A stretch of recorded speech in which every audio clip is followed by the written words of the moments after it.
মজনু না, তুমি তো আর মজনু না, তোমার চক্ষু তো আর মজদুর চক্ষু না।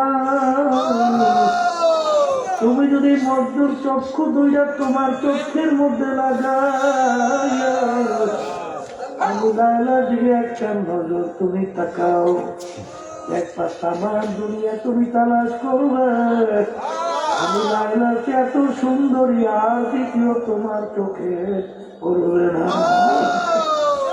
এ দুনিয়াদার পাগল, আজকে মজদুর চক্ষু যদি লায়লার জন্য ভিন্ন হতে পারে, এখন আল্লামা রুমি রহমাতুল্লাহ আলাইহি বলেন ইশকে মাওলা তাই কমা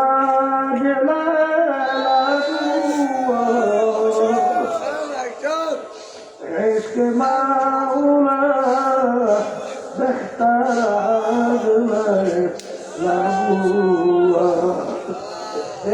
দুনিয়ার মানুষ আজকে যদি মজদুর চক্ষু লায়লার জন্য ভিন্ন হইতে পারে, আমার মালিকের মহব্বত এত কম হইয়া গেল।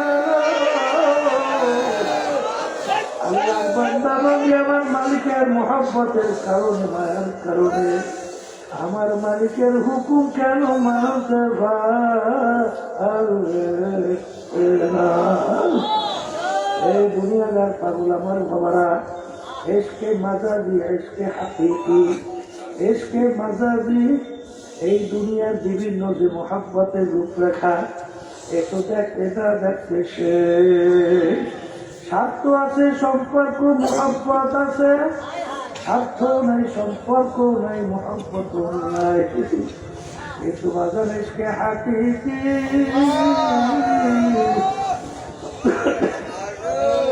কোনদিন শেষ হবে না। এই জন্য দুনিয়ার মহব্বতের দিকে তাকাও। এই অবস্থায় করার পরে বাদশাহ গোলাম হইয়া যায়। বাজার এরকম ভাবে ঘর বাড়ি দুয়ার কোনো খেয়াল থাকে না, আরামায়েশের কোনো খেয়াল থাকে না। প্রেমিককে পাওয়ার জন্য দিন নাই, রাত নাই, ঘুম নাই, দহারে বন্যা নাই, সাপের ভয় নাই, বাঘের ভয় নাই।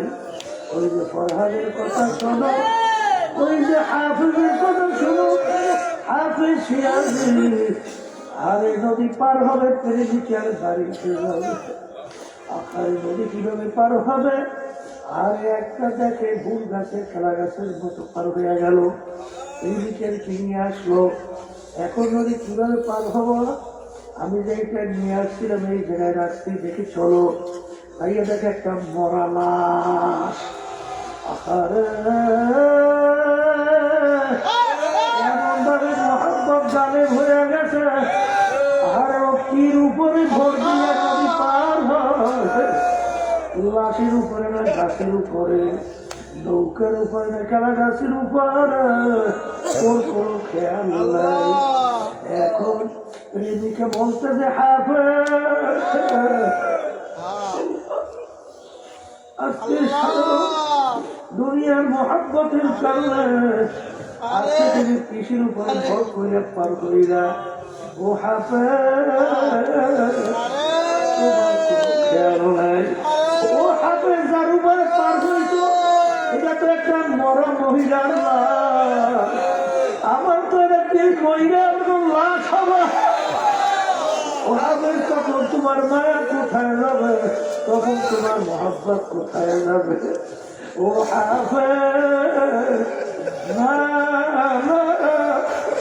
আর ইশকে মাজাজি লাগবে।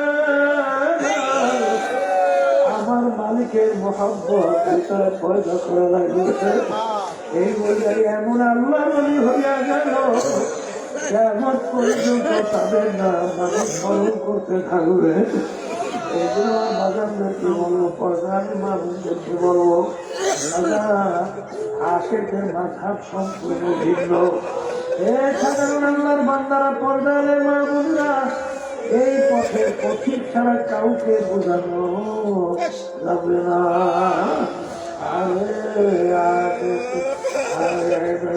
আসে তারা মিল্লাত মাযহাব, আসে তারা তো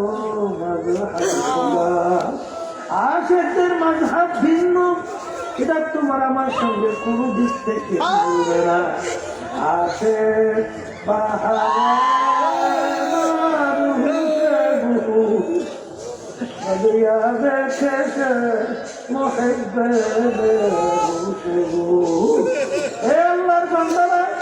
এই অবস্থায় পড়ার পরে আল্লাহু আকবার, আমাদের এই তরিকার মুরব্বির ভিতরে আরে মাইরুদ্দিন চিশতি রাহমাতুল্লাহি আলাইহি বলেন, এটা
আল্লামা চিশতি রাহমাতুল্লাহি আলাইহি বলেন, দুনিয়ার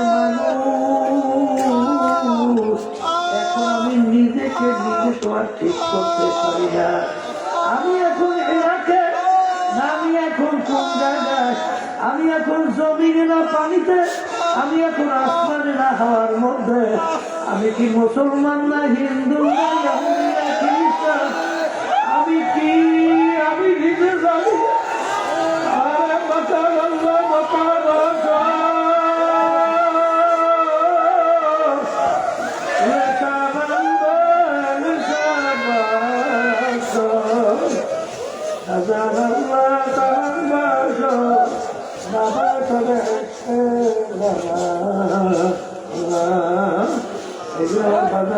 বলবো, এ দুনিয়ার পাগল আমার বাবারা, মন কি আশেক যারা হবে ফজলের কবরেও কোনো চিন্তা নাই, কিয়ামতের ময়দানে কোনো চিন্তা নাই।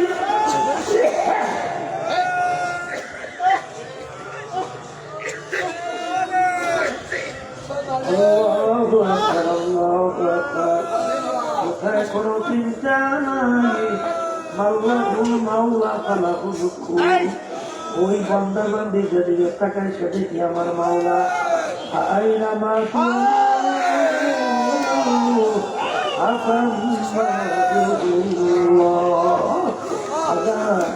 আমার মালিক বলে, বান্দা বান্দি তুই কোথায় ঘোরো, তুই যেদিকে তাকাবি সেদিকে দেখি আমার মালিকের কুদরতি চেহারা। সেই জন্য আমার বাগানদেরকে বলবো, পর্দালের মানুষদেরকে বলবো, আরে আশেক ছাড়া তাকেও কোনোদিন এই অবস্থান বোঝা যাবে না। বাগান আমার মালিককে নিয়ে একটু বসো, যখন মালিককে নিয়ে বসে একটু আল্লাহ বইলা জবান থেকে উচ্চারণ করবা, তোমার কলিজারা ঠান্ডা হইয়া যাবে, তোমার কলম ঠান্ডা হয়ে যাবে, দেখবা একটি মজা দুনিয়ায় নাই। কারণ বাজার যে যাকে বেশি মহাব্বত করে তার স্মরণ, তার নাম শুনলে তার কাছে ভালো লাগে। ওই বাজার রাস্তার ভিখারি ফকির আল্লাহু কারীম শোনার পরে পাগলের মতো ঢোক গেল, এই রাস্তার ফকির আবার আমার মালিকের নাম শোনা, বিনিময় কি দেবে, তাও হাজার বকরি সব দিয়া দিলাম। আল্লাহু কারীম, যত শুনে তত মজা পায়, যতবার শুনে ততই তার মজা বাড়তে।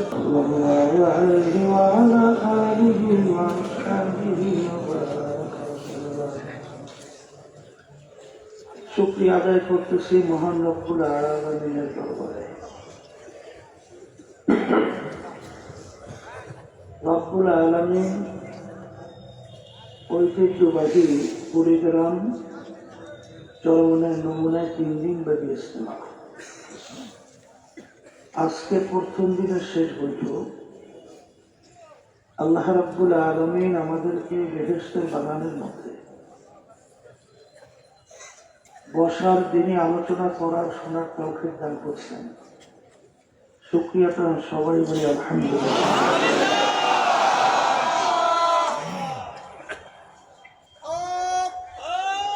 নেয়ামতের শুকরিয়া আদায় করলে আল্লাহ রাব্বুল আলামিন নেয়ামত আরো বাড়ায় দেয়। লাইন শাকারতুম লাযীদান্নাকুম ওয়া লাইন কাফারতুম ইন্না আযাবী লাশাদীদ। এই নেক কাজ করার সুযোগ যে আল্লাহ আমাদেরকে দান করছেন, এর শুকরিয়া যত বেশি আদায় করবেন আল্লাহ তত খুশি হবেন।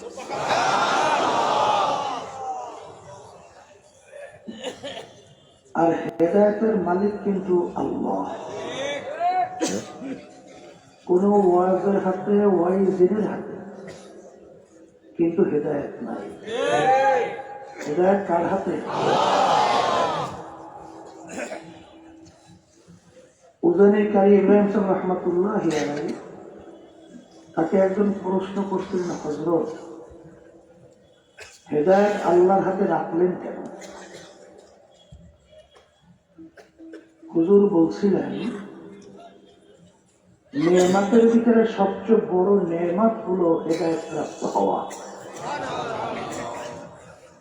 আল্লাহ রাব্বুল আলামিন সবচেয়ে বড় নেয়ামতটা তার হাতে রাখছেন এই জন্য, আল্লাহ রাব্বুল আলামিন চায় বান্দা বান্দি আমার কাছে হেদায়েত চাবে, আমি হেদায়েত দান করব। তাহলে হেদায়েত পাওয়ার জন্য আমার কাছে হেদায়েত চাওয়া লাগবে। কথা ঠিক? আর সবসময় মনে রাখছেন, শেখ সাদি রহমাতুল্লাহি আলাইহি তিনি যে কারিমা কিতাব লিখছেন, শুরুতে তিনি বলতেছেন কারিমা বিবাকশায় বা হারামা ইহাসা মাসিরে মালিক, আপনার দয়া মায়া ছাড়া, আপনার রহমতের নজর ছাড়া কোনদিন আমাদের মাধ্যমে এই নফসের জিনজির থেকে, এই শিকল থেকে, এই রুচি থেকে, এর থেকে মুক্ত হওয়া সম্ভব না। দয়া মায়া করে নফসে আম্মারা জিনজির থেকে আমাদেরকে মুক্ত করে। যাই হোক, চরমনায় নমুনায় ইজতেমা উদ্বোধনী বয়ানে বলছিলাম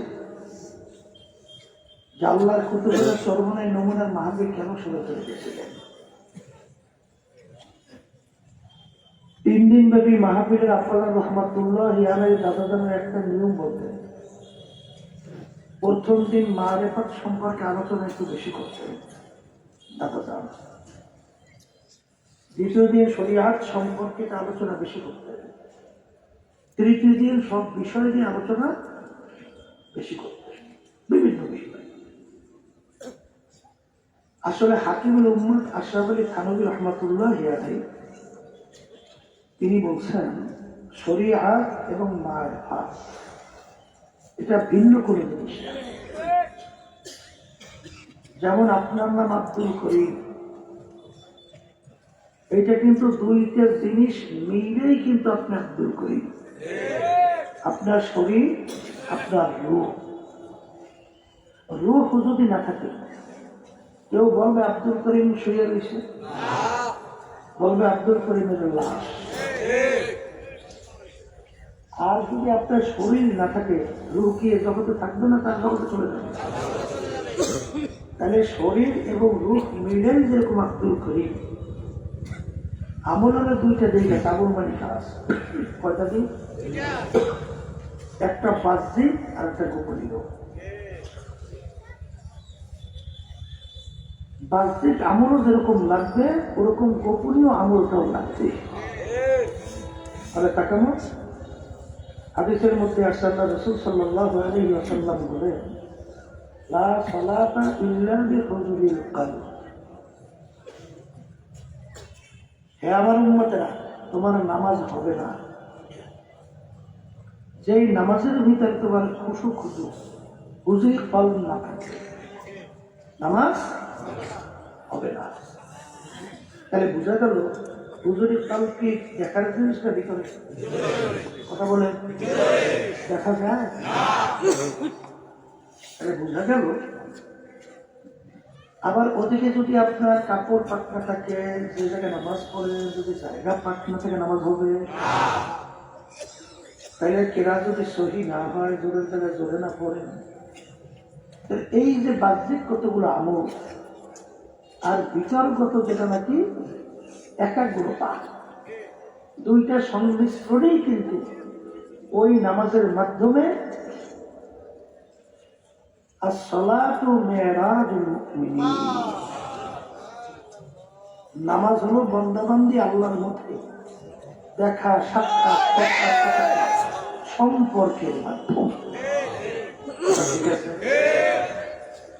নামাজ তো পড়ি ঠিক, কিন্তু নামাজের ভিতরে বান্দাবান্দির সঙ্গে আল্লাহর সঙ্গে কথোপকথন হয়। তাহলে কিভাবে? যখন নাকি আমরা তেলাওয়াত করি আলহামদুলিল্লাহি রাব্বিল আলামিন, আমি বললাম আলহামদুলিল্লাহি রাব্বিল আলামিন, এখন আমার মালিক উত্তর দেয়, এ বান্দা হামেদানি আব্দি, বান্দা তুমি আমার বড় প্রশংসা করছো। আমি যখন বলি আর রহমানির রহিম, মালিক উত্তর দেয় সাদাকানি আব্দি, বান্দা বলি সত্যই বলছো, আমি রহমানুর রহিম। নামাজের ভিতরে বন্দেবান্দির সঙ্গে আল্লাহর সঙ্গে কি হয়? নামাজ যে আল্লাহর সঙ্গে সম্পর্কের মাধ্যম। আলী রাদিয়াল্লাহু তাআলা ঘটনা শুনেন নাই? পায়ের ভিতরে যুদ্ধের ময়দানে তীর ঢুকছে, এমন ব্যথা হাত কাছেও নেওয়া যায় না, কিন্তু আল্লাহ রাসূল সাল্লাল্লাহু আলাইহি ওয়াসাল্লাম বলেন, আলী যখন নামাজে দাঁড় হবে তখন তীর খুলে ফেলবে। কি করবা? এইটা যদি বর্তমান বস্তুবাদী এই কথা শোনে, কি হাসবে না কাঁদবে? কি বলবে? কেমন কথা! বাহ্যিক ভাবে তার তীর হাতের কাছেও নেওয়া যায় না, এত ব্যথা। নামাজের ভিতরে খুলে ফেলবে মানে আলী রাদিয়াল্লাহু তাআলা নামাজের ভিতরে যা করলো, তীর ধরে একটা আনে আলী রাদিয়াল্লাহু তাআলা খবর না।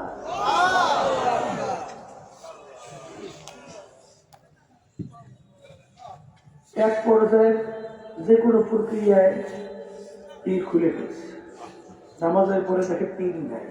তীর কোথায়? হুজুর নামাজে থাকা অবস্থায় তীর খুলে ফেলছে। এটা কি বুঝাবার জিনিসটা? বুঝবার জিনিস। তাহলে বোঝা গেল তারাও নামাজ পড়তো, আপনারাও আমি নামাজ পড়ি। এই অবস্থা কেমনে হয়? উজারিকারী ইব্রাহিম সাহেব রহমতুল্লাহি আলাইহি, দাদাজান রহমতুল্লাহি আলাইহি তাকে দাওয়াত করছিলেন চরমনে। দাদাজান রহমতুল্লাহি আলাইহি তাকে খানা খাওয়াইতেছে। হুজুর এখানে অর্ধেকের মধ্যে খানা শেষ। হুজুর বলতেছেন, বাবা ইসহাক, তুমি আমাকে কি দিয়ে খানা খাওয়াইতেছ? কি দিয়ে খানা খাওয়া? কি বলছে? বলে হুজুর কোরমা তোলাও। ইন্না লিল্লাহ, বাবা আমি তো কোরমা তোলা খাইয়ে সহ্য করতে পারি। তুমি করছো কি দাদা? ওদের কিন্তু অর্ধেক খানা শেষ হয়ে গেছে। কি বুঝলে? এগুলা কিন্তু বুঝবার জিনিস, ঠিক না? তাহলে বোঝা গেল যে যেরকম নাকি একটা মানুষ দুইটা জিনিস মিললে তার নাম আব্দুল করিম হয়, আব্দুল রহিম হয়, রহিমা খাতুন হয়, তাহলে ঠিক আমলের ভিতরে দুইটা জিনিস মিললে ওই আমলটা কি হয়? পূর্ণ হয়। কথা ঠিক কিনা? তাহলে শরিয়াত এবং মারিফাত, ওলামায়ে কেরাম এবং পূর্বে যারা নাকি আল্লাহর ওলিরা ছিলেন, তারা এই দুইটাকে ভিন্নভাবে মেহনত করে। বাহ্যিক আমলকে একভাবে মেহনত করেছেন এবং গোপনীয় আমলগুলোকে ভিন্নভাবে মেহনত করেছেন। এই জন্য বাহ্যিক আমলের নাম রাখা হয়েছিল শরীআত, আর গোপনীয় বাতিল আমলগুলো বলা হইতো মারিফাত। আসলে দুটো মিললে তার নাম কি বলেন? শরীআত। দুটা মিললে তার নাম কি? বর্তমানে কিন্তু পাতলা পাতলির অভাব নাই, আমাদের দেশেও কিন্তু আছে। এক শ্রেণী বর্তমানে বের হয়েছে মারিফাতের দাবিদার, এরা শরীআত মানে না। আর এক শ্রেণী বের হয়েছে, এরা মারিফাতের কোন ধারই করে না। কথা ঠিক কিনা? ওই নামাজ পড়ছে, নামাজ পড়তে হইবে, কোন সময় রুকুতে গেছে, কোন সময় সেজদা গেছে, কোন সময় নামাজ পড়ে শেষ করছে, খবরই নেই। এই কথা ঠিক কিনা? তাহলে বুঝতে হবে এরা মারিফাতের ধার করে না। আবার এক শ্রেণী শরীয়তে ধার করে না। কিন্তু মালিক রহমাতুল্লাহি আলাইহি বলছেন, ওমান জামাআ বাইনাহুমা ফাকাদ তাহাক্কাকা, যে নাকি দুইটাকে একাকিত্ব করতে পারবে সে হইল কামেল, সে হইল মাসুম। তাহলে মারিফাত লাগবে, শরীয়ত। শরীয়ত অস্বীকারী কাফের। শরীয়ত অস্বীকারী কি? ভালো করে বোঝেন, বলেন শরীয়ত অস্বীকারী কি? আর মারিফাত অস্বীকারীকে ফাসিক। ওমান জামাআ বাইনাহুমা ফাকাদ তাহাক্কাকা, যে নাকি দুইটাকে একত্রিত করবে সে হইল কামেল। জোর লাগবে কি লাগবে না? লাগবে। এখন মারিফাত, মারিফাত মানে পরিচয় লাভ করা। যার সঙ্গে আপনার পরিচয় নাই, মহাব্বত নাই, পরিচয় হওয়ার পরে তার আচার-আচরণ ভালো, তার ব্যবহার ভালো, আপনার বিপদে আপদে কাছে থাকে, সহযোগিতা করে, এরকম আস্তে আস্তে তার ব্যাপারে চলতে চলতে তার ব্যাপারে একটা মহব্বত আপনার ভিতরে ঢোকে। এই ঢোকসে পরিচয় হওয়ার পরেই কিন্তু এই আস্তে আস্তে ঢোকছে। কথা ঠিক কিনা?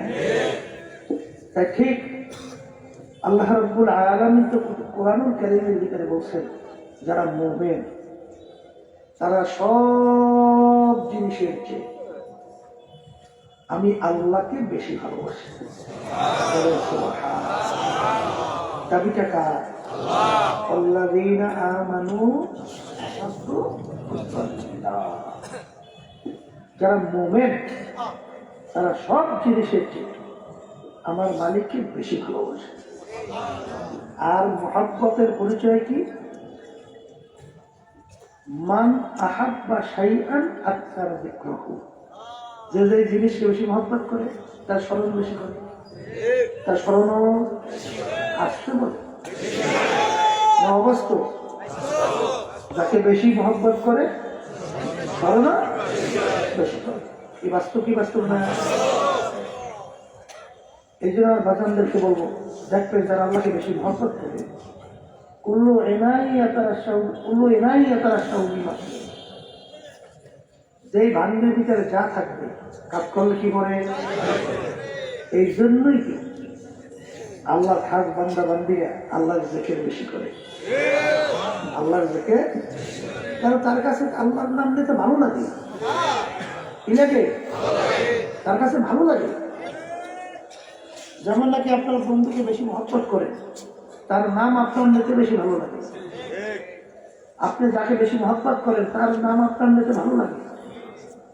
আল্লাহ তো দাবি করছে মুমিন আমাকে সবচেয়ে বেশি মহব্বত করে, তার নাম নিতেও মুমিনদের ভালো লাগে। কি কথা বাস্তব না বাস্তব? কিন্তু এক শ্রেণী বর্তমানে দেখবে। এই জন্যই তো আল্লাহ রাব্বুল আলামিন কত জায়গায় কত বলছে। কি বলছে? যে হজের ব্যাপারে আল্লাহ কি বলছেন? যে তোমরা হজের কার্যক্রম শেষ করার পরে বিভিন্ন বৈশে নিজেদের বংশ পরিচয় অমুক তমুক বেশি আলোচনা করো, কিন্তু উযকুরুল্লাহ কাসীরা, এসেও বেশি আমার স্মরণ করো। কি কথা ঠিক কিনা? এরপর নামাজের পর আল্লাহ রাব্বুল আলামিন কি বলছে? ফাইযা কুদিয়াতিস সালাত ফান্তাশিরু ফিল আরদ ওয়াবতাগু মিন ফাদলিল্লাহ ওয়াযকুরুল্লাহ কাসীরা। যারা মুমিন আর আল্লাহর জিকির কি করে? আর আল্লাহর জিকির করতে করতে আনা জালিসুন মান যাকারানি, যখন বান্দাবান্দি বসে আল্লাহর সঙ্গে আল্লাহর জিকির করে স্মরণ করে, তখন আল্লাহ রাব্বুল আলামিন কুদরতি করে ওই বান্দাবান্দির সঙ্গে বসে যায়।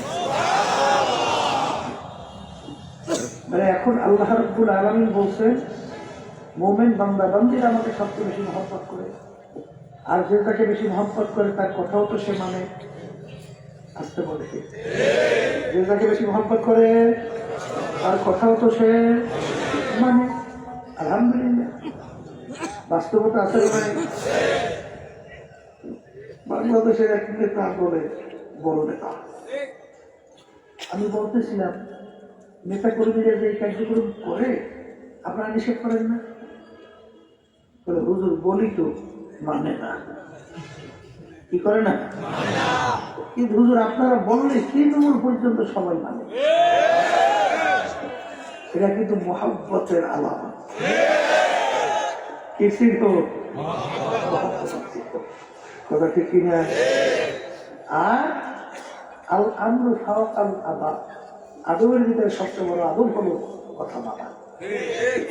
চালাকি করছেন তো নেয়ামত পাবেন না। কোন চালাকি বালাকি সব জায়গায় চলে না। কথা ঠিক কিনা? এই ঠিক মতো আল্লাহর রহমতে কোরআন হাদিসের বাহির না হইলে, শরীয়তের বিরুদ্ধে না হইলে, যখনই যে মানছে আল্লাহ সব দিক থেকে তাকে সম্মান দেয়, কোন সন্দেহ। আচ্ছা ঠিক কিনা? এই জন্য আমি আমার ভাইদেরকে বলবো, পর্দারে মা বোনরা যারা শুনতেছেন, আল্লাহর পরিচয় একবার কার ভিতরে আসে, সেই আল্লাহর বান্দা বান্দা আল্লাহর পাগল না হইয়া পারে না। আল্লাহর পাগল না হইয়া, তবে মানুষ মানুষের পাগল হয় তার ব্যবহারে, তার সহযোগিতায়, তার আদব আখলাক আচরণে, ঠিক না? এবং বিভিন্ন এক কথায় নেয়ামতের কারণেই একজন আরেকজনের প্রতি আন্তরিকতা পায়। আমার মালিকের দয়া মায়া আপনার আমার উপরে কি পরিমাণ মনে করে? কোন শেষ আছে? ওয়াইন তাউদ্দু নি'মাতাল্লাহি লা তুহসুহা, গণনা করে শেষ করা যায়? এই যাদের মেধা ভালো, ব্রেন ভালো, আল্লাহ যাদেরকে ব্রেন শক্তি ভালো দিয়েছে, এই নেয়ামতটা কে দান করছে? বর্তমানে এক শ্রেণী দেখা যায় আল্লাহ ব্রেন মেধা ভালো দেওয়ার কারণে মাশাআল্লাহ সে ভালো মুহাদ্দিস হয়েছে, বড় আলেম হয়েছে, বড় শিক্ষিত হয়েছে, এখন টাকা পরিতে মনে হয় জমিনে পা দিয়ে হাঁটতে পারে। কথা ঠিক না? ঠিক। কিন্তু কপাল করার তো চিন্তা করা উচিত ছিল, এই ব্রেন তো আমার অর্জন নিজের না, এই ব্রেন তো আল্লাহ দান করছে। নেয়ামতটা কার? আল্লাহ দান করছে। তাইলে যেই বান্দাবান্দি এই নেয়ামত পাওয়ার পরে আল্লাহ শুকরিয়া আদায় করে, আল্লাহ খুশি হয়, নেয়ামত আরো বাড়িয়ে দেয়। আর যদি চালাকি হাজবেন্ডই করে, এরকম একটা কথা আছে, তাইলে কিন্তু দুনিয়াতেও কি হবা? লজ্জিত হবা, আখেরাতেও লজ্জিত হবা। এর জন্য বলতেছিলাম, আজকে যদি আমার মালিকের ব্যাপারে কি নেয়ামত আমাদেরকে দান করছে, একটু মাঝে মাঝে একটু নিরিবিলি চিন্তা করি। কবি এক কথায় বুঝাতে যেয়ে বলছিলেন, আবনিয়া দাদাই রব মুসলমান কর যাই, আয় খোদা করবা সওয়াব এক সাবার এক সা কর যাই। এই আমার মালিকের কাছে, আমার আল্লাহর কাছে কেউ দরখাস্ত করছিলাম যে মালিক দয়া মায়া করে আমার রুহুকে আপনি মুসলমানের ঘরে দান করেন? কেউ করিনি। আমার মালিক ইচ্ছা করলে আপনার আমার রুহুকে হিন্দু করে দিতে পারতো কি পারতো না? খ্রিস্টান, অন্য বিজাতি, এই অন্য অন্য ভেড়া ছাগল বিভিন্ন জায়গায় আসে না, কিন্তু আমার মালিক দরখাস্ত ছাড়া আপনার আমার রূহকে আল্লাহ দান করছেন মুসলমানের ঘরে।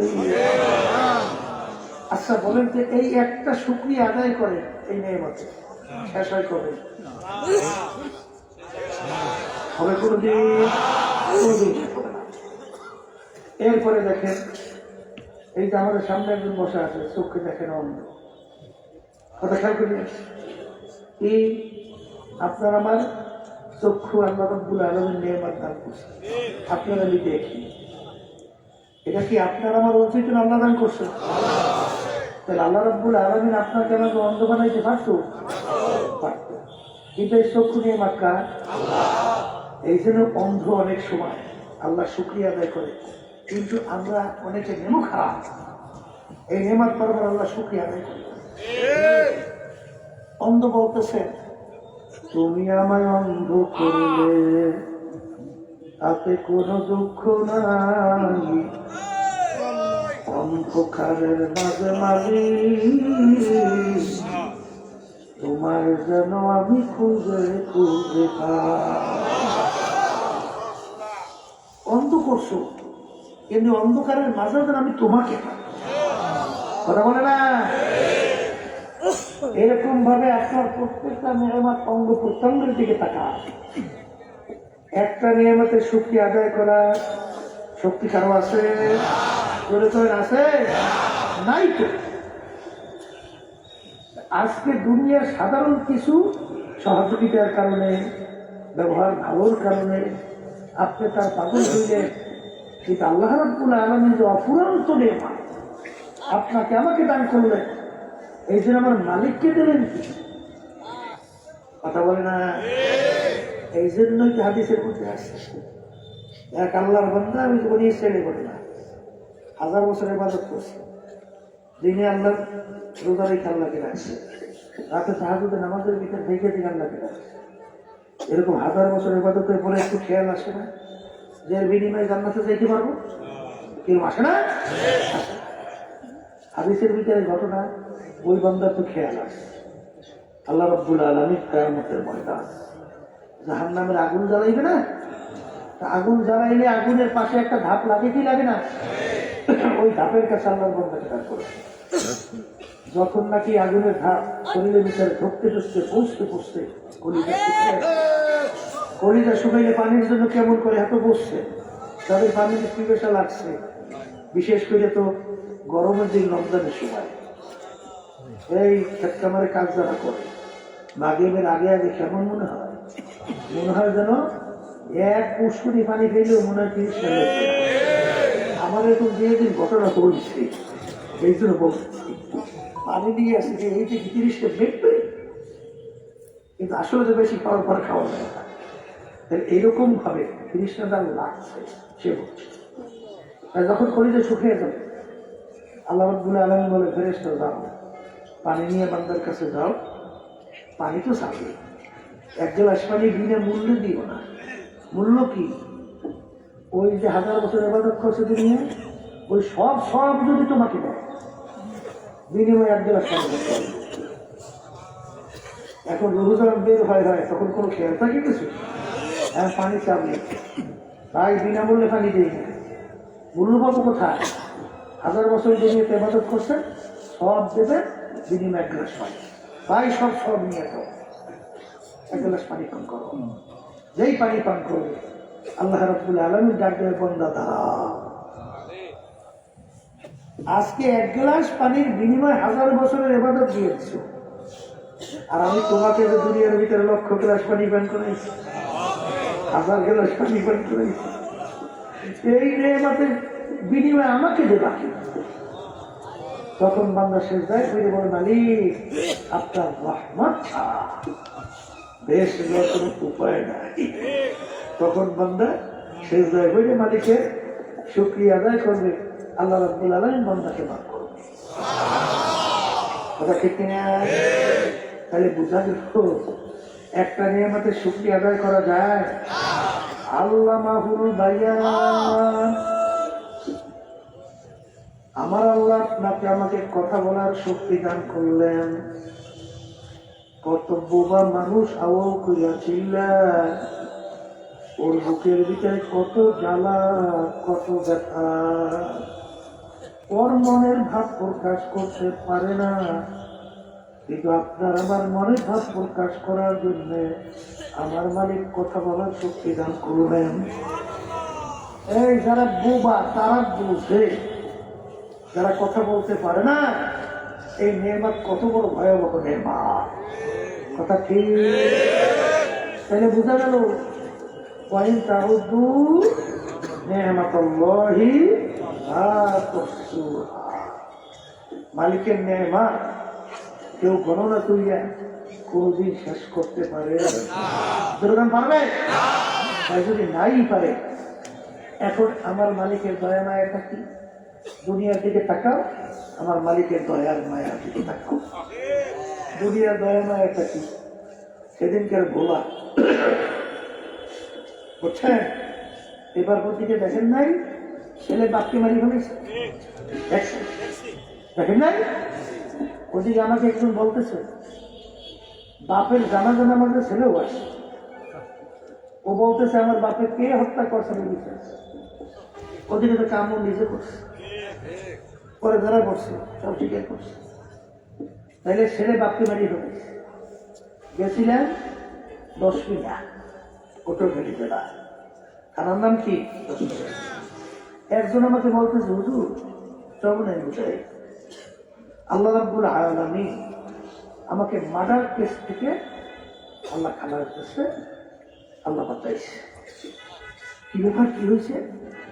বলে হুজুর একটা বাচ্চা মার্ডার হয়েছে, তাই শত্রুতামূলক আমাকে ওই মার্ডার আসামি বানিয়ে দিয়েছে। পরবর্তীতে তদন্ত করার পরে ধরে পড়ছে ওই বাচ্চাটাকে মারছে ওর মা এবং ওর স্বামী ভাই নিয়ে বাচ্চাটাকে মারি ফেলে গেছে। আচ্ছা এখন বলেন তো, মায়ের সে আদরে কেউ আছে? এর সে ডিগ্রি থাকলে বোয়ালে কেউ আছে? আছে? হ্যাঁ, আচ্ছা তাহলে মায়ের আচরণ কি হইল, বাপের আচরণ কি হইল, সন্তানের আচরণ কি হইল? আর বাংলাদেশে তো দেখছেন, আমি সেদিন করে বলছিলাম বক্তব্য, এইটা বলছিলাম সিলেট, যে জাহান্নামের আগুন আল্লাহ রাব্বুল আলামিন ফেরেশতাদেরকে বলবেন তেজ করো। তা করতে করতে এমন পর্যায়ে তেজি হবে জাহান্নামের আগুন এক অংশ আর এক অংশকে খেয়ে ফেলবে, এত ভয়াবহ। তার বর্তমানেও অনেকে দল করে, রাজনীতি করে, ওরে মায়া, দলের লোক দলের লোকে ভেঙে ফেলায়, কথা বলে না? বাস্তব না বাস্তব? এক শ্রেণী বর্তমানে বেরিয়েছে, ফলে দলের সঙ্গে আমার রক্ত কষ্ট মিলিয়ে গেছে, মাগনা রক্ত আর কষ্ট পাইছে তো, আর মাগনা খালি মিলে আয় এক কপাল করে না। তামান দুনিয়ার সব শক্তি একা যদি এক করে রক্ত তৈরি করতে পারে, রক্ত নেয়ামত কার? তাই মালিকের নেয়ামত যদি হয়, মালিকের শুকরিয়া কি আদায় করছে? হ্যাঁ, মাগনা রক্ত পাইছে, এই গোস্ত নেয়ামত কার? এক টুকরে গোস্ত বানাইতে পারে কেউ? তাহলে এই নেয়ামতের মালিক পাইছেন, মালিকের দেওয়া মাগনা, আর মিলাও মাগনা মাত্র। হ্যাঁ, সর্বনাশ। والذين آمنوا أشد حبا لله, যারা মুমিন তারা সব জিনিসের চেয়ে আমার মালিককে বেশি মহব্বত করে। হ্যাঁ, এইরকম ভাবে আপনি মিলিয়ে দেখেন আমার মালিক কেমন দয়া, আমার মালিক কেমন মায়া। মায়ার শেষ আছে? লা তা'খুযুহু সিনাতুন ওয়ালা নাওম। আমার আল্লাহ বলেন আমার ঘুমও নাই, জিমানিও নাই। কেন আমার মালিকের ঘুম নাই, জিমানি নাই? আমার মালিক তোমার আমার মায়ার কারণে, দয়ার কারণে আমার মালিক ঘুমাইতে পারে না, কথা বলে না? তোমার আমার দয়া মায়া, আমার মালিক ঘুমাইতে পারে। গভীর রাত্র তুমি আর আমি বিপদে পড়ে গেছি, তখন যদি ডাক দেয় আল্লাহ, ওই সময় যদি আমার মালিক ঘুমাইয়া থাকে, তখন তোমার আমার ডাকে কে সারা দিবে? এই জন্য তোদের মায়া আমাকে ঘুমাইতে দেয় না। আমার মালিকের দয়া মায়ের কোনো শেষ আছে? ওই ঘটনা শোনেন না? ওরা সবাই বলে না, ওই যে মূর্তি পুজো প্রায় 30 বছর, সনামের সামনে, মূর্তির সামনে সনাম সনাম হয়ে থাকে। এই সনামে কি ডাক দেয়? উত্তর দেয়? উত্তর দেয় না। প্রায় 30 বছর কাছে সনাম সনাম সনামের কোনো উত্তর। একদিন তার জবান থেকে ভুলে বের হইল সমাজ, আমার মালিকের একটা ফাঁকি না। বেরোয়ার সঙ্গে সঙ্গে আমার মালিক উত্তর দেয়, লাভবাহিকা আব্দি, আমার বান্দা তুমি আমাকে ডাকো কেন?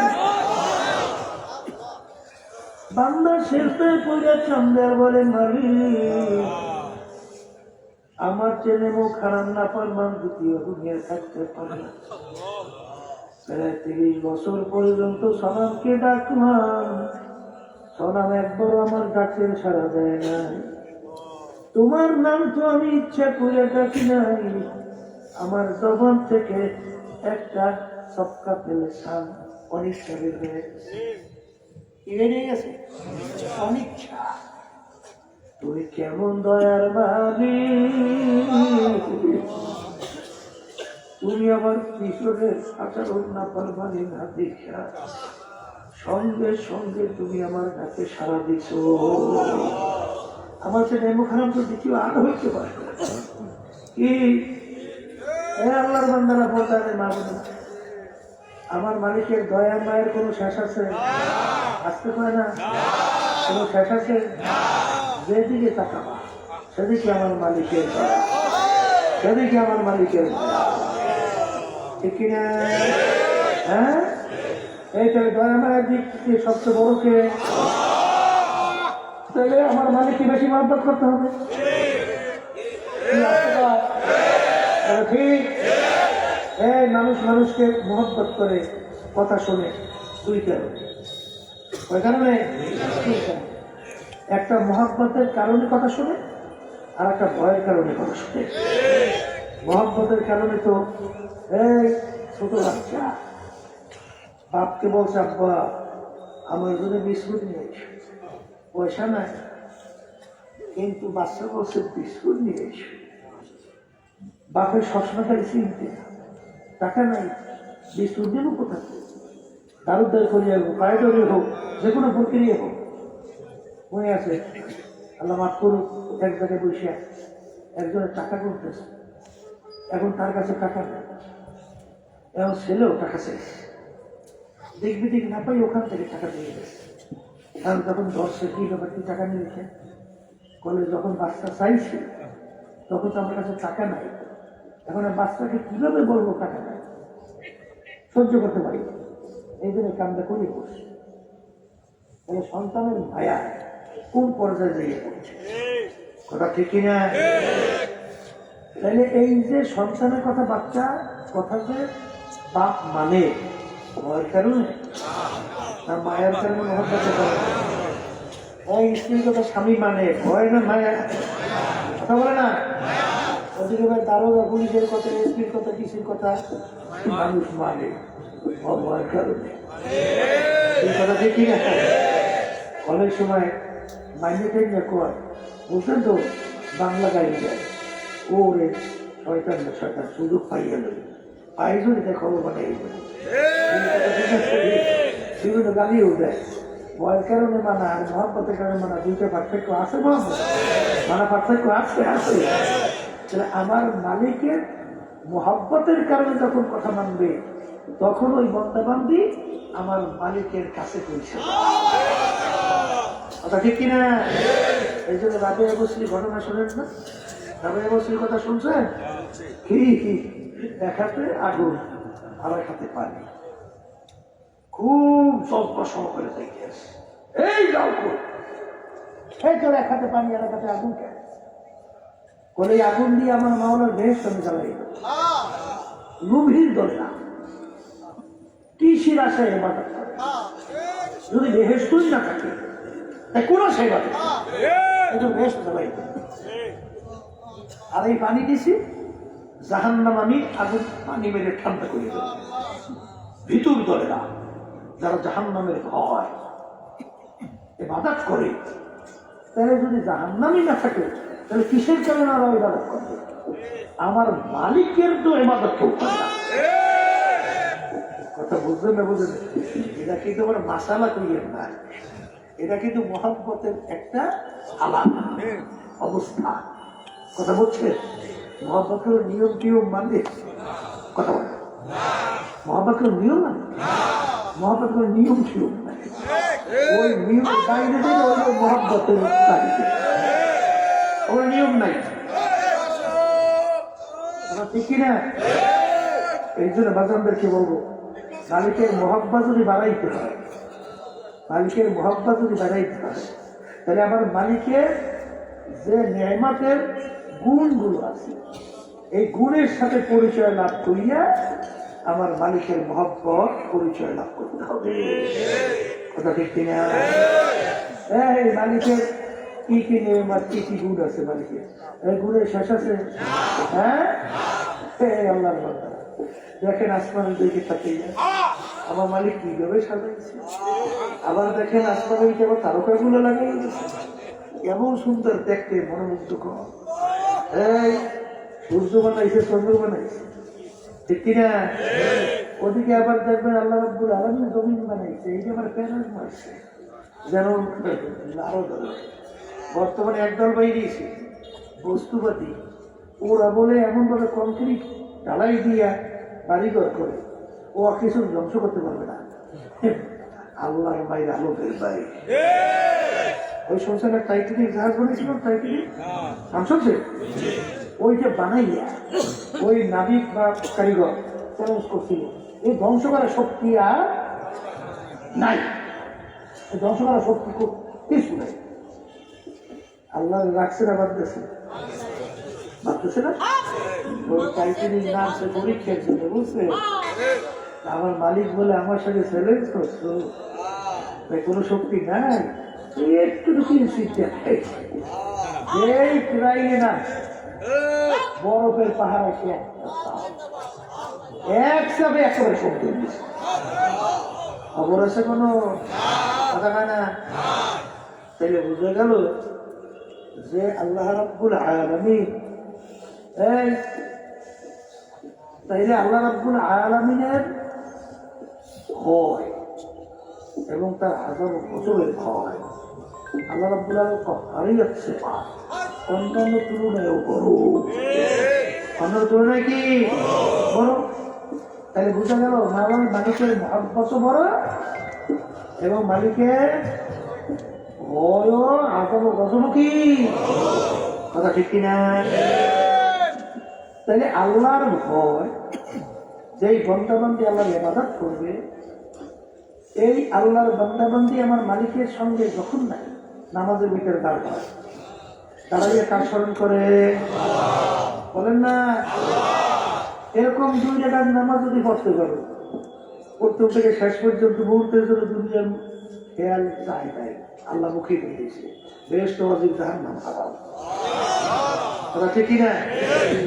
আবার দেখবেন আপনি যত ইবাদত করবেন, সমস্ত কাজগুলো করবেন, যদি আল্লাহ রাব্বুল আলামিনকে স্মরণ রেখা করে, তাহলে আস্তে আস্তে দেখবেন যে আল্লাহর মহব্বত, আল্লাহর পরিচয় আপনার ভিতরে আস্তে আস্তে স্মরণ করতে করতে বাড়তে থাকবে। মহব্বত কি বাড়তে থাকবে। এই বাড়তে বাড়তে মহব্বত এমন একটা পর্যায়ে গিয়ে পৌঁছে, তখন কোনো স্বাভাবিক অবস্থান আর থাকে না। এইটাকে বলে একই। কি বলা হয়? এই একই কিন্তু তিন প্রকার। কয় ধরনের একই আছে?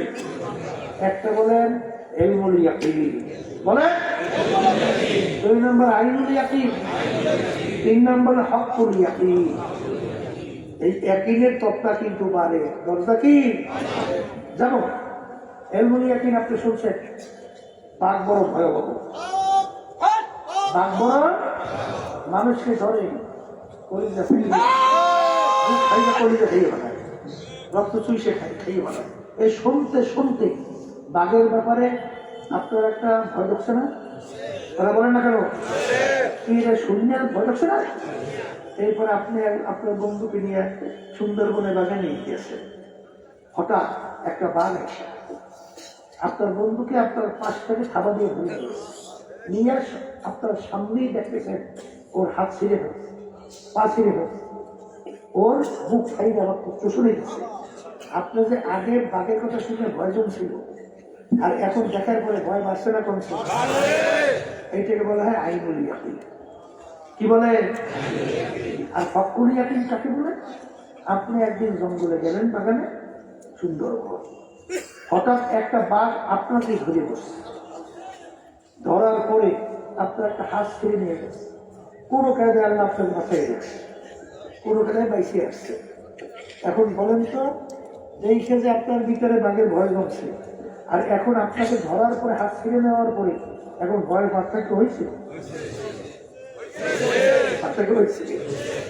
এই অবস্থায় পড়ে হকুল ইয়াকিন, ভুক্তভোগী হইয়া বিশ্বাস কথা ঠিক কিনা? এই ক্ষেত্রে পড়িয়া অনেক সময় মানুষের হুশ আসে, আবার আসেও না। এইরকম ভাবে এক শ্রেণী আল্লাহর বান্দাবান্দীরা যখন আমার মালিকে আযাব ও গজবের মুরাকাবা করে, করতে করতে করতে করতে শুনছে আল্লাহ রাব্বুল আলামিন 1,02,24,000 নবী রাসূল দুনিয়াতে পাঠাইছে। কথা বলে না? একজন নবী রাসূলের ইতিহাস দুনিয়াতে কেউ প্রমাণ করতে পারে নাই একটা মিথ্যা কথা বলছে। কথা বলে? একজন নবী রাসূলের ইতিহাস কেউ আজ পর্যন্ত বাড়ি করতে পারে না। এই জন্য বলা হয় নবীরা মাসুম। নবীরা কি? একটা মিথ্যা কথা কোনদিন। এমনকি আল্লাহ রাসূল সাল্লাল্লাহু আলাইহি ওয়াসাল্লাম আর এই ছোট্ট বাচ্চা অবস্থা থেকে শুরু করে ইতিহাস পড়বে, ওই বাচ্চা অবস্থায় মিথ্যা কথা বলে, কথা বলে না, কোনদিন জুলুম করে নাই। কথা ঠিক কিনা? একজন নবী রাসূল 1,00,000 বা 2,24,000। এই শোনেন না, একজনের মিথ্যা বলার কোন ইতিহাস নাই। এই নবী রাসূলদেরকে আল্লাহ পাঠিয়েছে যে তোমরা যদি এই এই কাজ করো তাহলে আল্লাহ রাব্বুল আলামিন এমন আযাবের ব্যবস্থা তোমাদের জন্য রাখছে, জাহান্নাম। যে জাহান্নাম এরকম ভয়াবহ, এরকম শুনতে শুনতে জাহান্নামের ব্যাপারে একটা ভয় জমে না? কথা হয় না? এরপরে আল্লাহর বান্দা বান্দির যে তরিকার সবক শুনেন না, এই তরিকার 21 সবক আছে। এই সবকের ভিতরে মুরাকাবা, মুশাহাদা শুনছে?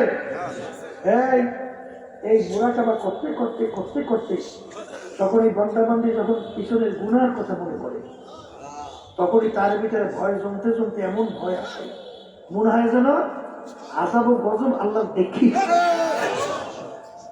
এরকম কিছু আল্লাহর বান্দা বান্দি দুনিয়াতে আছে। দুনিয়াতে থাকা অবস্থা তাদের কলবের চক্ষুর মাধ্যমে আযাব দেখেও হয়। এরকম ঘটনা কিন্তু চক্ষু খোলা এই দুনিয়াতে এখনো আছে। আপনাদের এই মজলিসে দুই একজন থাকতে পারে, কথা ঠিক না? হ্যাঁ। এরপরে এই মুরাকাবা মুশাহাদা করতে করতে এক পর্যায়ে এমন ভাবে তাদের ভিতরে ভয় জমে, মনে হয় যেন জাহান্নামের ভিতরে পুড়িয়ে গেছে। কথা বুঝছেন? এই অবস্থায় পড়ার পরেই তখনই এদের ব্যাপার আল্লাহ রাব্বুল আলামিন বলেন, তাকশাইরু মিনহু জুলুদুল্লাযীনা ইয়াখশাউনা রাব্বাহুম সুম্মা তালিনু জুলুদুহুম ওয়া কুলুবুহুম ইলা যিকরিল্লাহ। আমার এক শ্রেণী বান্দা-বান্দী এরকম আছে যারা আমার আযাব ও গজবের কথা যখন তাদের স্মরণ হয়, তখন তাদের শরীরের চামড়া থরথর করে কাঁপে। তাকশাইরু মিনহু জুলুদুল্লাযীনা ইয়াখশাউনা রাব্বাহুম। কি বোঝেন? এরকম এক শ্রেণী আল্লাহর বান্দা-বান্দী আছে, আসতে বলে। আবার এক শ্রেণীতে এরকম আছে ওদের কাছে যত জাহান নামের আসামের কথা বলে ও এমন এক কানে এক কান্দে ঢুকে আরেক কান্দে রেখে আসে না নাই। আর এক শ্রেণীর কাছে বলার সঙ্গে সঙ্গে তাদের ভিতরে শরীরে চাকুরি শুরু হয়ে যায়, অস্থির হয়ে যায়। এই আসে না নাই। হালাত কিন্তু পার্থক্য আসে না নাই, হালাত কিন্তু পার্থক্য আছে। একই অবস্থায় কিন্তু একই ভাবে সবাই কিন্তু একই জিনিসের ব্যাপারে পায় না, কথা ঠিক না? এই জন্য এই অবস্থায় পড়ার পরে তখন এই মোহাম্মদ যখন গালেব হয় তখনই তারা বলতে চায় মালিক আল্লাহ আকবার ফেরাতে দোস্তাবাসো দেশাবাসো আজগো মাআযাল্লাহ গলম কুফান বিদুবর দেশাবাসো। হে আমার দয়ার মালিক, তোমার জুদাই ব্যথায় ব্যথায় আমার অবস্থানটা এমন হয়ে গেল, মনে হয় যেন আমি জাহান্নামের আগুনের মতো জ্বলতেছি, জাহান্নামের আগুনের জ্বালার মতো আমার মনে ভুল হয়ে গেল, তার তো কঠিন অবস্থায় আছি, কথা ঠিক না বেশি? এই অবস্থা কিন্তু বুঝবার জিনিস, বুঝাবার জিনিস না। দুনিয়ার মধ্যেও চলতে চলতে এক শ্রেণীর মানুষ মোহাব্বত যখন গালেব হয় তখন বাদশাকে মোহাব্বতে তাকে গোলাম বানায়, বানায় না বানায় না? কি বানায়? বাদশার কি বানায়? বাদশাকে কি বানায়? গোলাম বানায়। তাহলে কিভাবে? ওই যে বারবার বলা হয় গপ্তে লায়লা খলিফা কাতুই ইস্তু মজনু পারে সাওয়াদি বাদু আবদু নিস্তি গপ্তে খামুশ তু মজনু নিস্তি দিনে নো আগার বুঝে তোরা হর আলম বেখতের বুঝে তোরা।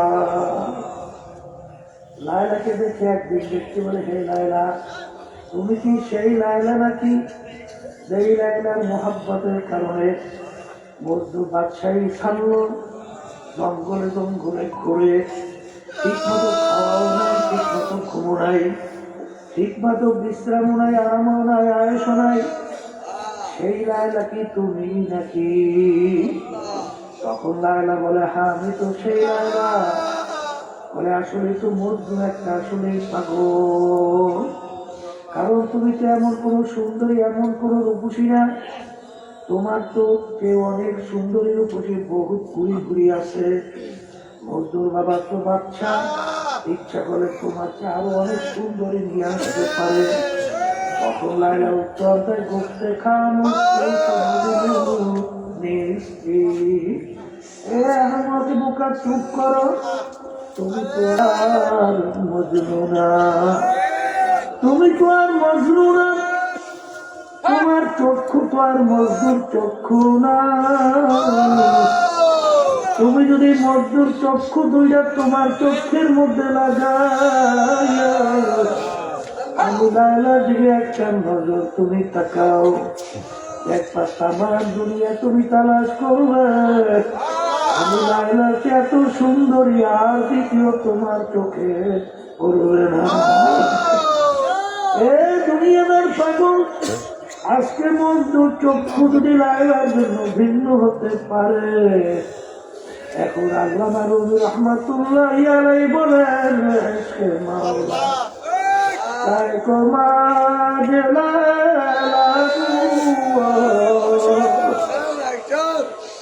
ইশকে মাওলা বেখতারা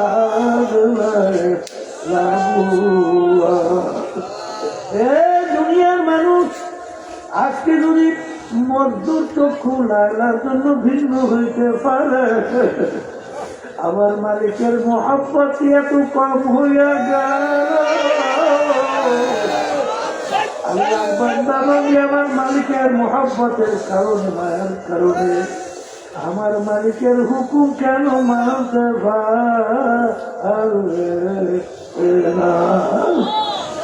এই দুনিয়াদার পাগল আমার বাবারা, ইশকে মাজাজি, ইশকে হাকিকি, এসকে মাজাজি এই দুনিয়ার বিভিন্ন যে মোহাব্বতের রূপরেখা একটু দেখতে না দেখতে শেষ।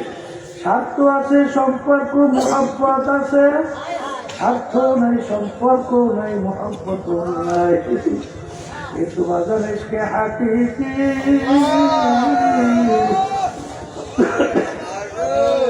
কোনদিন শেষ হবে না।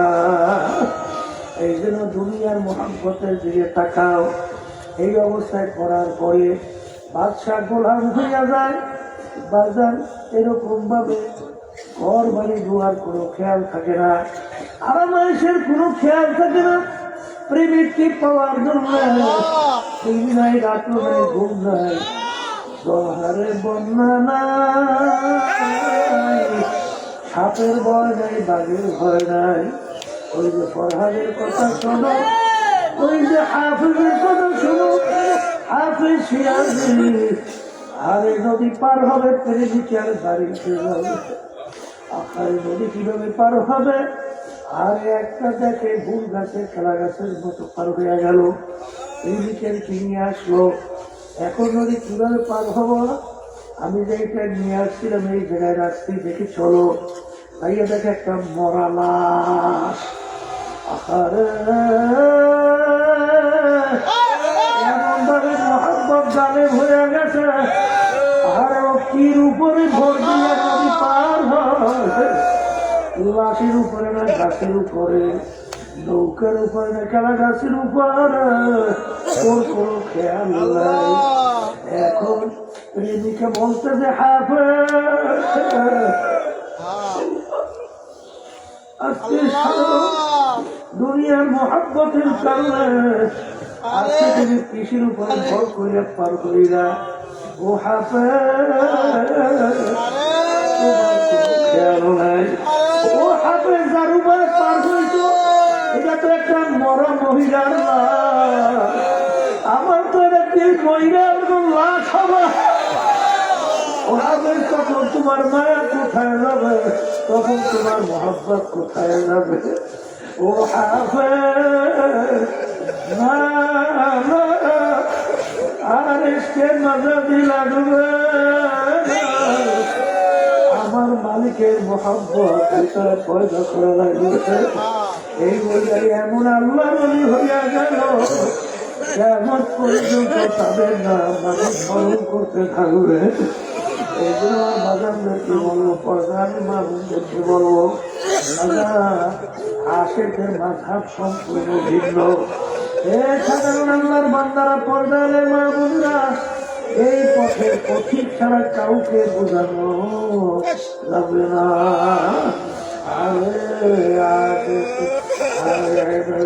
আসে তারা মিল্লাত মাযহাব হুদা, আসে তারা মিল্লাত মাযহাব হুদা।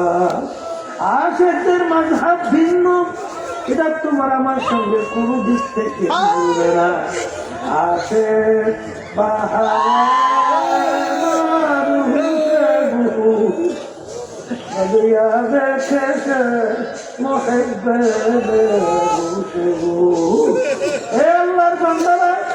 এই অবস্থায় করার পরে আল্লাহু আকবার, আমাদের এই তরিকার মুরব্বির ভিতরে আরে মাইরুদ্দিন চিশতি রাহমাতুল্লাহ আলাইহি বলেন, সেটা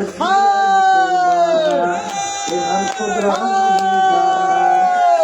আরে মুসলমান ইমান খুদরা জানিকা বাতার সারা ইহুদিয়া রাগবে আল্লাহ মুসলমান। আরে আল্লাহ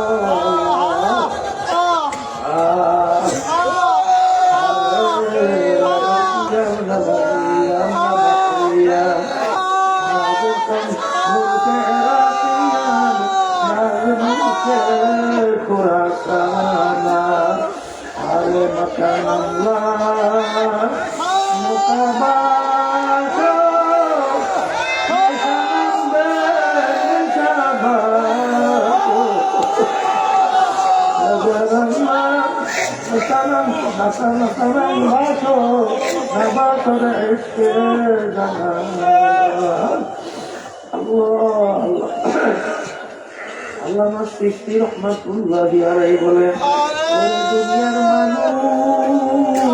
মানুষ এখন আমি নিজেকে নিজে তো আর ঠিক করতে পারি না। আমি এখন ইরাকে না, আমি এখন কোন জায়গায়, আমি এখন জমিনে না পানিতে, আমি এখন আসমানে না হাওয়ার মধ্যে, আমি কি মুসলমান না হিন্দু না ইহুদি না খ্রিস্টান, আমি কি, আমি নিজে জানি। আরে বাঁচান আল্লাহ, বাঁচান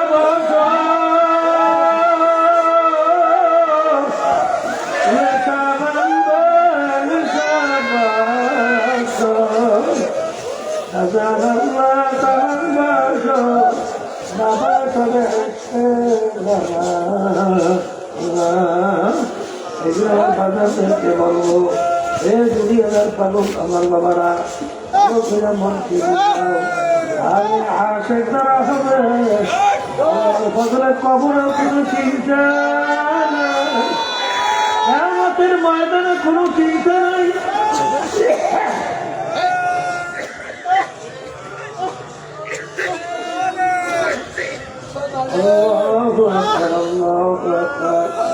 কোথায় কোনো চিন্তা নাই, মাওলা গুল মাওলা খালা হুজুকু, ওই বান্দা বান্দি যেদিকে তাকায় সেদিকে আমার মাওলা। আইনা মাসু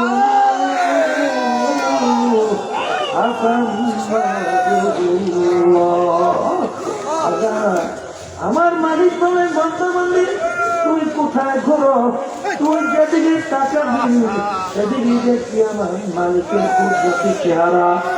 সেই জন্য আমার বাগানদেরকে বলবো, পর্দালের মানুষদেরকে বলবো, আরে আশেক ছাড়া তাকেও কোনোদিন এই অবস্থান বোঝানো যাবে না। বাজান আমার মালিককে নিয়ে একটু বসো, যখন মালিককে নিয়ে বসে একটু আল্লাহ বলে জবান থেকে উচ্চারণ করবা, একটা তোমার কলিজারা ঠান্ডা হইয়া যাবে, তোমার কলম ঠান্ডা হয়ে যাবে, দেখবা একটি মজা দুনিয়ায় নাই। কারণ বাজার যে যাকে বেশি মহব্বত করে তার স্মরণ, তার নাম শুনলে তার কাছে ভালো লাগে। ওই বাজার রাস্তার ভিখারি ফকির আল্লাহু কারীম শোনার পরে পাগলের মতো ঢোক গেল, এই রাস্তার ফকির আবার একটু আমার মালিকের নাম শোনা,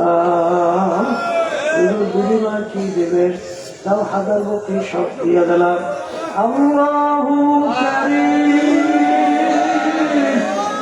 যত শুনে তত মজা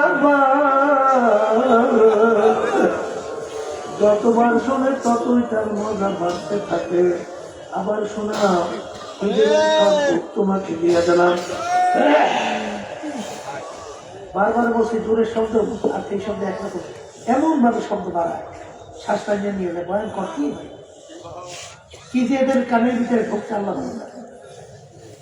ভাই। ভালোই ছিল, বারবার ওই দূরের শব্দ না বাড়াই ছিল, ভালোই লাগছিল, মধ্যম আওয়াজ রাখ। আল্লাহু আল্লাহ, এই যে আমার বাগানদারকে বলবো, বর্তালে মা বোনদেরকে বলবো, বাগান এই অবস্থায় না পড়লে বোঝানো যাবে না। এই অবস্থায় যখন তুমি আল্লাহর ফজল করবে চলবা, তখন দেখবে আল্লাহর বান্দা বান্দি আমার মালিকের একটা হুকুম জীবন গেল অমান্য করতে পারে না। এই জন্য বাগানদেরকে বলবো, এই 3 দিন ব্যাপী ইজতেমা আল্লাহর কুতুব প্রতিষ্ঠিত করে গেলেন। এখানে অনেক আল্লাহর ফজল করমে হারে যাদের কলম আল্লাহ, যাদের কলমের ভিতরে আমার মালিকের মারফতে নূরের বাতি জ্বলছে, আর এই আগুনদের কাছে বসা আল্লাহর ফজল করবে, আল্লাহর ফজল করবে, সেই তাকিদ তোমার আমার ভিতরে আল্লাহ শুকাই যেতে পারে। আর মালিককে বলো, মালিক তোমার মহব্বত আমার ভিতরে তুমি পয়দা করো, যেরকম নাকি মালিক গরমের ভিতরে গলা শুকায় যায়, ঠান্ডা পানি খাইলে ঠান্ডা হয়ে যায়। এইভাবে তোমার মহব্বত আমার ভিতরে ঢুকাও, এই মহব্বতের কারণে আমার ধাউ ধাউ করে ব্যথা বেদনায় অস্থির হয়ে গেছে তোমার মহব্বতের মাধ্যমে। আমার ধাউ ধাউ করা সেই কলিজার যেন ঠান্ডা হয়ে যায়। এরকম মালিকের কাছে বলার মতো বলো, আর জিকির করার মতো খেয়াল সহকারে করো, আর ঠিক মতো খেয়াল নিয়ে নামাজ পড়ো। সব কাজের ভিতরে আমার মাওলার স্মরণ রাখো। রাখতে রাখতে এক সময় দেখবো আমার মালিকের মহব্বত সব জিনিসের জানলার বদলে পারবে। যখন এই অবস্থায় তুমি পড়বাও, তখন আমার মালিক তোমার আমার রহমতের নজরে তাকাইয়া তার কুদরতি কোলের মধ্যে, তার রহমতের বেষ্টনীর মধ্যে তোমাকে আমাকে আল্লাহর ফজল করমে রাখবেন। এই জন্য খবরদার এই 3 দিন সোয়া 3 দিন পর্যন্ত বেহুদার সময় না কাটাইয়া প্রতিটা মুহূর্ত খেয়াল রাখো, একটা মুহূর্ত যেন আমার নেক ছাড়া না যায়। যেহেতু নেক কামাই করার বাজার আল্লাহ যখন মিলাইছেন, সুযোগ পাইছ, সুযোগের ভিতরে নেক কামাই করা। আল্লাহুম্মা আমিন।